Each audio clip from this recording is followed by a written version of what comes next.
Јавниот долг се стабилизира и влегува во мирни води, уверува вице-премиерот Кочо Андјушев по предупредувањето на ЕБОР дека задолжувањето дополнително ќе се зголеми како резултат на стимулациите што ги најавува владата, и тоа во делот на поттикнување на стопанството, мерки за вработување и зголемување на платите на администрацијата. Јавниот долг бележи една стагнација во зголемувањето, значи ако го споредиме со зголемувањето на јавниот долг во претходните години, ќе видиме дека влегуваме во едни помирни води на задолжување.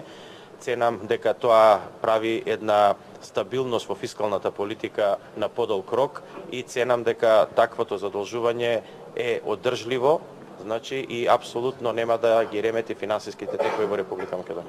Економистите се согласни дека политиката на зголемување на платите има за цел да го покрие прогресивниот данок, односно средната класа, да биде таа што ќе го плати цехот од даночната реформа. Задолжувањето ќе продолжи на домашен и на меѓународен пазар, вели Виса Радеми, бидејќи оваа власт наместо да понуди нова економска идеја со која ќе влезат свежи пари во стопанството, се фокусира на решавање на политички проблеми.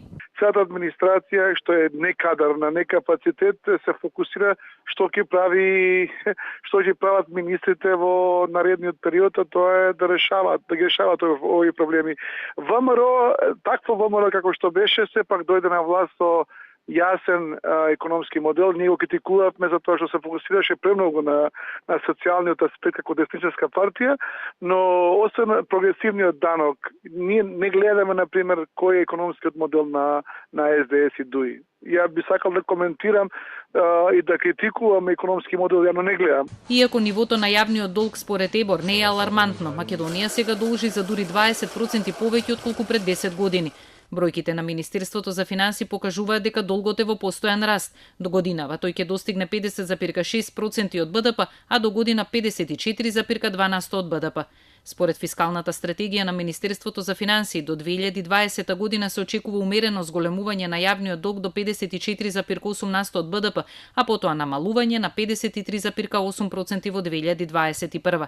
Пред 10 години јавниот долг на земјата изнесуваше 25,8% од БДП.